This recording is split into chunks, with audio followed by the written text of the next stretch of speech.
Hey, today I'll be showing you how to put music onto your videos with KineMaster.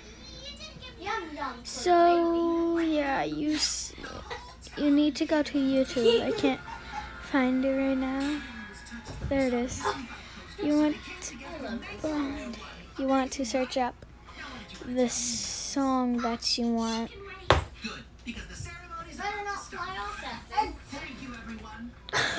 To search up the song that you want. Okay, Jackson, that's enough of that. And then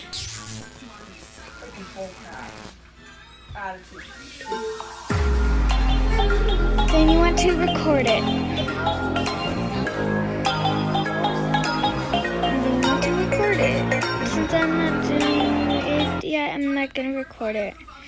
So you go to KineMaster. And you make your video, then you go layer, go media, then you go videos, and your things should be there, then you put it there. Then you go like this, and you press Chrome, and you put them both to 0. And more tutorials like this.